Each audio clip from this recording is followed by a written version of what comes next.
વાલા સંતો તથા ભક્તો, આપ સૌને અમારા ભાવથી જય સ્વામિનારાયણ.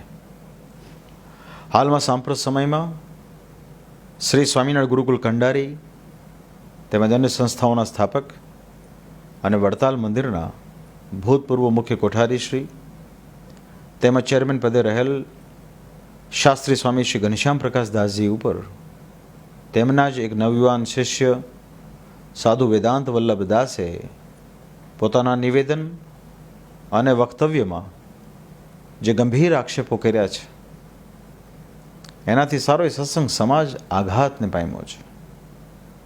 આ બધું જોઈ જાણીને અમો પણ અતિશય દિલગીર થયા છીએ.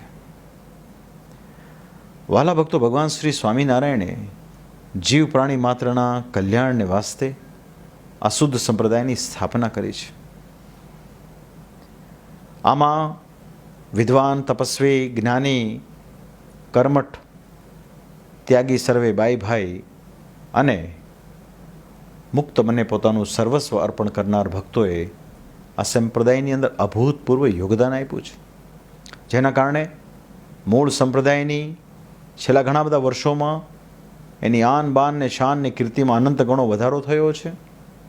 અનેકવિધ મોટા મોટા ઉત્સવના કારણે અને અનેકવિધ સામાજિક અને ધાર્મિક આયોજનોના કારણે અને નિઃશુલ્ક હોસ્પિટલ જેવી સદપ્રવૃત્તિના કારણે સંપ્રદાયની ઘણી બધી નામના વધતી હોય, ત્યારે એવા સંજોગોમાં આ પ્રકારના ઘૃણાસ્પદ કાર્યોની ચર્ચાના કારણે એ બધી જ મહેનત પર પાણી ફરી વળતું હોય છે. લોકોને નીચું જોવા જેવું થતું હોય છે.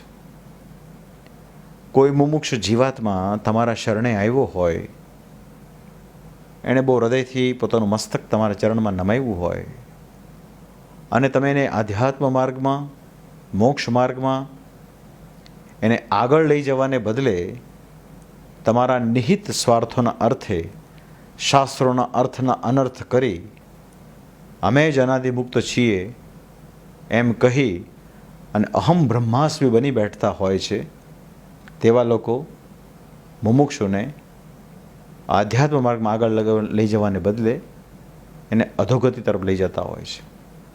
અને આ બધું જોઈ જાણીને સત્સંગીઓના દિલ દુભાતા હોય છે અને બ્રહ્માંડ ભાંગ્યાનું પાપ લાગતું હોય છે. ભગવાન શ્રી સ્વામિનારાયણે વચનામૃતમાં અનેક વખત ઉપદેશ આપીને આ બધી વાતનો મર્મ સમજાવ્યો છે. શ્રીજી મહારાજ વાત કરે, કોઈ પરમેશ્વરનો ભક્ત ભક્તિ કરતા થકા તે પાપ કરે છે, તે થકી કુવાસના સત્સંગમાં બાંધે છે, ત્યારે તે પાપ થકી તેનું પાપ વજ્રલેપ થાય છે. સત્સંગમાં બીજું કંઈ પાપ થયું હોય તો એનાથી કોઈ કાળે છૂટકો પણ થાય, પણ ભગવાનને ભગવાનના ભક્તોનો જો દ્રોહ થાય તેનો કોઈ કાળે છૂટકો થાય નહીં. પીડિત નવયુવાન સાધુ સાથે વ્યક્તિગત વાત કરી ત્યારે એણે આપેલા નિવેદનની અંદર પોતાના નિજ સ્વાર્થને અર્થે શ્રીજી મહારાજને પરમહંસો માટેના જે કાંઈ હીન અને ગલીચ આક્ષેપો કરવામાં આવ્યા છે, તે જોઈને સાંભળીને લોકોમાં રોષની લાગણી વધી છે, લોકોમાં ખળભળાટ વધી ગયો છે.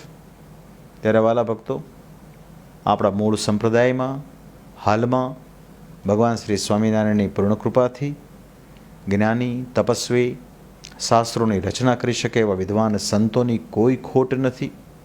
તે જ પ્રમાણે પોતાનું સર્વસ્વ અર્પણ કરનાર આગેવાન ભક્તોની પણ કોઈ ખોટ નથી. અમારું દ્રઢપણે એવું માનવું છે કે સત્સંગ સમાજ જો આગળ આવે, તમામ આગેવાન સંતો અને ભક્તો જો નક્કી કરે તો ચોક્કસ આમાં યોગ્ય નિર્ણય લઈ શકાય. તદુપરાંત ભવિષ્યમાં આવી ઘટનાઓ ન બને એનું અનુસંધાન રાખી શકાય. ત્યારે ચોક્કસ આપણે એમ કહી શકીએ કે મૂળ સંપ્રદાયની આપણે પાયાની સેવા કરી ગણાય. શ્રીજી મહારાજના મતે જો જોઈએ તો મહારાજે ગરડા પ્રથમના 18મા વચનામૃતની અંદર પોતાનો મત બહુ સ્પષ્ટ રૂપે આપ્યો છે. શ્રીજી મહારાજ કે સત્સંગ મોર તો ગમે તેવો કુપાત્ર જીવ હોય તોય એને નિયમ ધારણ કરાવીને સત્સંગમાં લેવો, પણ સત્સંગમાં આવ્યા પછી જો કુપાત્રપણું રાખે તો એ બાઈ હોય કે ભાઈ હોય એને કાઢી મેલવો. કેમ જે એવું ન કરે તો જાજુ ભૂંડું થાય. ત્યાં મહારાજે દ્રષ્ટાંત આપ્યું છે, જેમ સર્પને આંગળી એ સર્પ કરડ્યો હોય કે કીડિયારાનો રોગ થયો હોય તો એમાં જો તુરંત એ અંગ કાપે તો એનું પંડ કુશળ રહે, એક પંડે કુશળ રહે.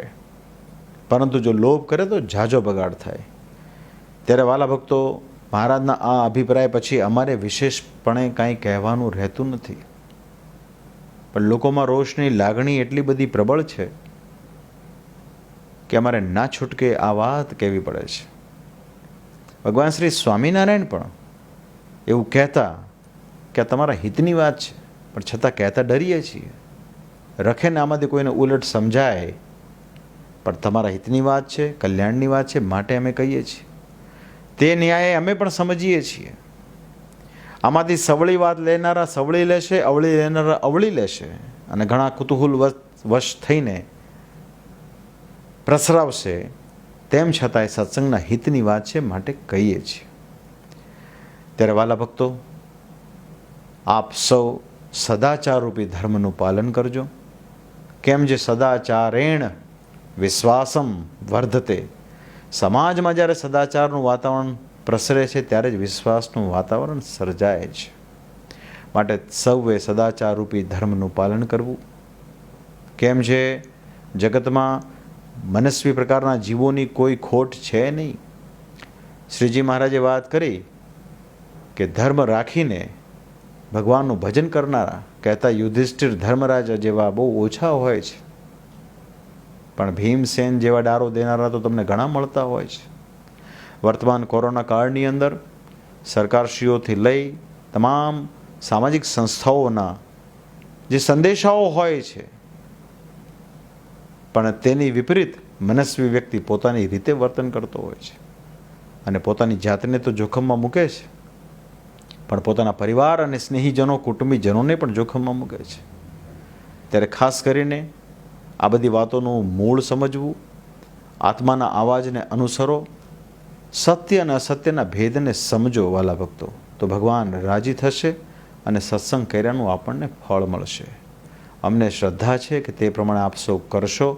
અને ખાસ કરીને તમામ આગેવાન સંતો અને ભક્તોને પણ અમારી એવી હૃદયથી ભલામણ છે કે આમાં આપણે સૌએ પોતપોતાનો અભિપ્રાય સ્પષ્ટપણે કહેવો અને કરવો જોઈએ, એવી અમારી ભલામણ છે. અંતમાં વાલા ભક્તજનો, વડતાલ ધામમાં બિરાજતા પ્રગટ આપણા સૌના આરાધ્ય ઇષ્ટદેવ શ્રી હરિકૃષ્ણ મહારાજના ચરણ કમળમાં આમો એવી પ્રાર્થના કરીએ છીએ કે ભગવાન સર્વ પ્રકારે આપણા સૌની ઉપર એમની કૃપાદૃષ્ટિ ઉતરતી રહે, આપણા સૌનું મંગળ થાય અને કાયમ સન્માર્ગે ચાલવાની શક્તિ મહારાજ આપણને પૂરી પાડે, એવી હૃદયથી ભગવાન શ્રી હરિના ચરણમાં પ્રાર્થના છે. સ્વામિનારાયણ ભગવાન આપ સૌનું ખૂબ મંગળ કરો, એવી ભાવના અસ્તુ. ફરી એક વખત આપ સૌને અમારા ભાવથી જય સ્વામિનારાયણ.